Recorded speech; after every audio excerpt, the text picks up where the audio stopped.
2019 मध्ये पुराचा सर्वाधिक फटका बसलेल्या कोल्हापुरातील चिखली या गावानं धसका घेऊन स्थलांतरणाला सुरुवात केलेली आहे। यंदाही पुराचा फटका बसू नये यासाठी गावातील जवळपास 80% नागरिकांनी स्थलांतर करायला सुरुवात केली।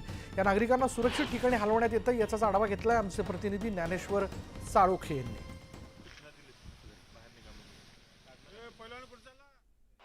पंचगंगा नदीनं धोका पातळी गाठली आहे। त्यासोबतच राधानगरी धरणाचे 4 दरवाजे उघडले, त्यामुळे कोल्हापूरची परिस्थिती आहे ती अत्यंत बिकट होताना आपल्याला पाहायला मिळते। सध्या या ठिकाणी पाहायला गेलं तर ह्या प्रयाग चिखलीकडे जाणारा हा रस्ता आहे आणि या प्रयाग चिखली गावाला पूर्णपणे आहे तर आता पुराच्या पाण्याने वेढा दिलेला आहे, त्यामुळे हे गाव आता खाली करण्यात येत आहे। प्रशासन त्या दृष्टीने आता पावलं टाकताना पाहायला मिळते। जवळपास 70 ते 80% नागरिकांचं स्थलांतर आहे ते प्रशासनाने केलेलं आहे। काही जनावर आहेत ते स्थलांतर करणे बाकी आहे, त्यांना सुद्धा आता जिल्हा प्रशासनाने सक्त सूचना आहेत त्या स्थलांतराच्या दिलेल्या आहेत। एकूणच पाहायला गेलं तर प्रयाग चिखली गावाला आता बेटाचं स्वरूप यायला सुरुवात झालेली आहे आणि कोल्हापूर शहराचा आणि प्रयाग चिखली गावाचा आता संपर्क तुटताना आपल्याला दिसून येते। या सगळ्या पार्श्वभूमीवरती जिल्हा प्रशासन सज्ज झाल्याचं पाहायला मिळते।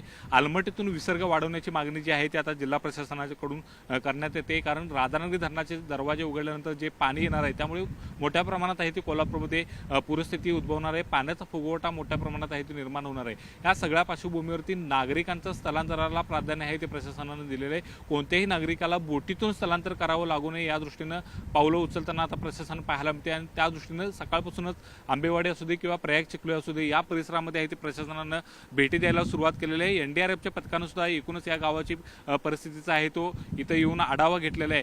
पाहायला गेलं तर सध्या पंचगंगा नदी आहे ते धोक्याच्या पातळीवरती वाहताना पाहायला मिळते आणि राधानगरी धरणाचे 4 दरवाजे उघडल्यामुळे या ठिकाणी कोल्हापूरची आणखीन परिस्थिती बिकट होण्याची शक्यता आहे ती नाकारता येत नाही। ज्या पद्धतीने 2019ला संपूर्णपणे कोल्हापूरला विळखा आहे ती पुराच्या पाण्याचा बसला होता, तशाच पद्धतीची पूरस्थिती यावर्षी सुद्धा होते का अशा पद्धतीची स्थिती सध्या निर्माण झाल्याचं पाहायला मिळते।